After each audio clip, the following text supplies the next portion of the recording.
ሰላም የቻናል የቤተሰቦች ዛሬም አስደሳች በሆነ መረጃ ተመልሻለሁ። በድሪም ሊግ ሶከር አዲስ ወርልድ ካፕ ሂሮስ ካርዶች ሊክ ተደርገዋል። ይህንን ጉዳይ በተመለከተ እስቲ መረጃውን እንቃኘዋለን። ምንም እንኳን ሙሉ ለሙሉ ኦፊሻል ባይሆኑም ከታማኝ ምንጮች የተገኙት መረጃዎች እንደሚያመለክቱት ግን በጣም አሳማኝ ናቸው።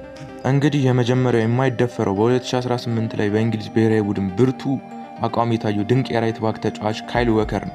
ይህን ካርድ ስንመለከት ፍጥነትና አክሰለሬሽኑ በጣም አሪፍ ነው። ሁለቱም 94 ይዘው መጥተዋል። ከዚህም በላይ 87 ስታሚና ስላለው ጨዋታው እስኪያበቃ ድረስ ያለማቋረጥ ማገልገል ይችላል። የሰውነት ጥንካሬውም ወይም ስትሬንግዙ 78 ስለሆነ ከጠላቶቹ ጋር ሲጋፈጥ ሚዛኑ እንዳይስት ያደርገዋል።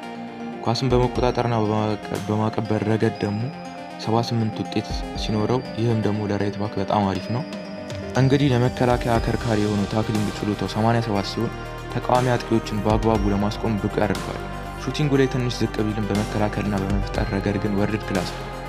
ወደ ቀጣዩ እውነተኛ ጀግና ስንሸጋገር ደግሞ ስለ ኮስታሪካዊ አስደናቂ ግብ ጠባቂ ኬለር ናቫስ እናወራለን። ይህ ካርድ በ2014 የዓለም ዋንጫ ላይ ባሳየው አስደማሚ ብቃት ተመስርቶ የተዘጋጀ ይመስላል። በወቅቱ ኮስታሪካን ወደ ሩብ ፍጻሜ በማድረስ ስሙን የገነባው ኬለር ናቫስ በዚህ ካርድ ውስጥ ያሉት ቁልፍ መለኪያዎች በእውነት አስገራሚ ናቸው። የግብ ጠባቂነት ጎልኪፒንግ ሪያክሽኑ 84 በመሆኑ ማንኛውም ሹት በፍጥነት ለመመለስ ብቁ ያደርገዋል። እንዲሁም የግብ ጠባቂነት ወይም ጎልኪፒንግ ሃንድሊንጉ 81 በመሆኑ ኳስን በሚገባ በመቆጣጠር ትልቅ ስፍራ ይሰጠዋል። ኦቨርኦል ሬቲንጉ 85 ነው። እስቲ ወደ መከላከያ ግድግዳው ደግሞ ስለ ድንቁ የግራ እግር ተጫዋች ጆስኮ ግቫርዲዮል እናውራ። ይህ ካርድ በ2022 ባስመዘገበው ድንቅ ብቃት የተዘጋጀ ሲሆን በ2022 የዓለም ዋንጫ ላይ ለክሮሻ ብሔራዊ ቡድን ያሳየው አስደናቂ አፈጻጸም መላውን ዓለም ያስደመመ ነበር። በተለይም አይኑ ላይ ባደረገው መከላከያ ጭንብል እየተጫወተ ቡድኑን እስከ ግማሽ ፍጻሜ በመምራትና በሶስተኛ ደረጃ ውድድሩን ክሮሺያ እንድታጠናቀቅ ከፍተኛ ሚና ተጫውቷል። በዚህ ዓለም ዋንጫ ላይ ባሳየው የላቀ የተከላካይነት ብቃትና ብርቱ ጨዋታ እውነተኛ የሜዳው ጀግና መሆኑን አስመስክሯል። የካርዱ ሬቲንጎች ፍጥነቱ 83፣ አክሰለሬሽኑ 76፣ ስታሚናው 82፣ ጥንካሬውን 83 ነው። ኳስን በመቆጣጠር ረገድ 78፣ ፓሱ 80፣ ሹቲንጉ 68 ሰጥቶታል። ታክሊንግ ችሎታው ግን 91 ላይ በመድረስ ወርልድ ክላስ አስብሎታል። ወደ ሌላኛው የአጥቂ ክፍል ጀግና ስንሸጋገር ስለ ሁለገብና ድንቁ የቀኝ እና የግራ እግር ተጫዋች አይቫን ፔሪሲች እናወራለን። ይህ ካርድ የሚያንጸባርቀው በ2018 የዓለም ዋንጫ ላይ ድንቅ ብቃቱን ያሳየበት ታሪካዊ ዘመን ነበር።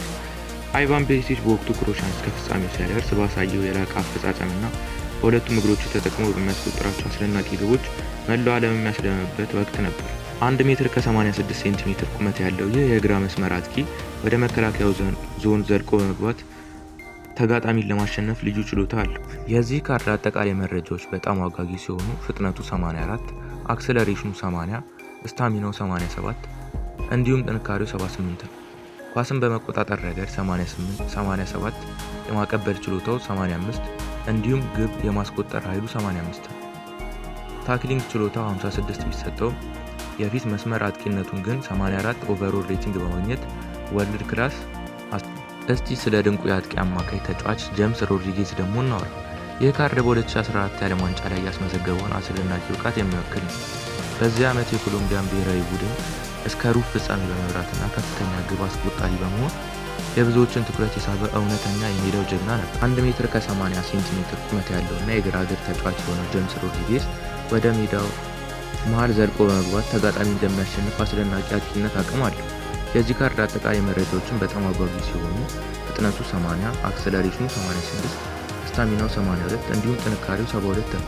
ኳስን በመቆጣጠር ረገድ 92፣ የማቀበል ችሎታው 89 እንዲሁም የግብ ማስቆጠር ኃይሉ 90 ነው።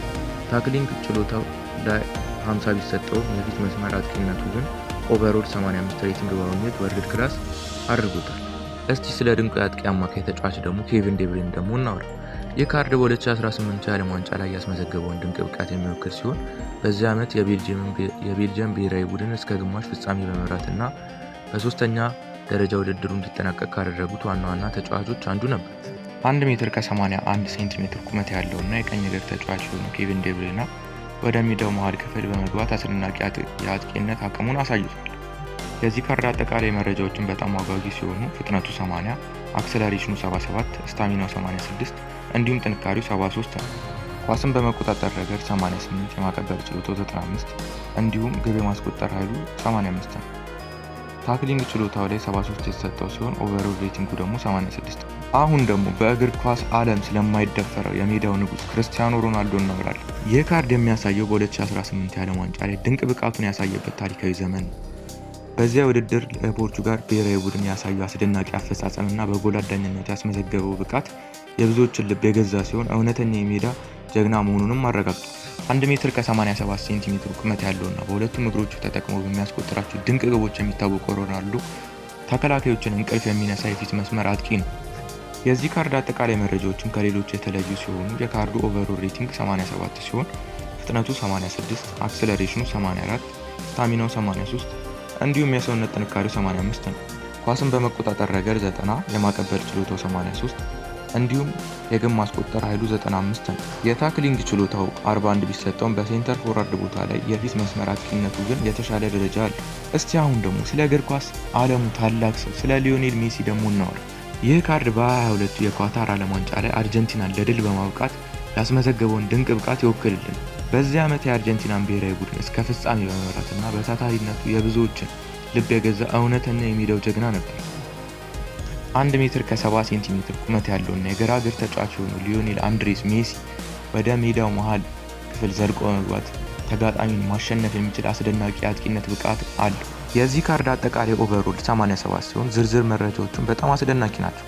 ፍጥነቱ 80፣ አክሰለሬሽኑ 91፣ ስታሚናው 80፣ ጥንካሬው 68፣ ኳስን በመቆጣጠር 95 የተሰጠው ሲሆን የማቀበል ችሎታው ደግሞ 93 ነው።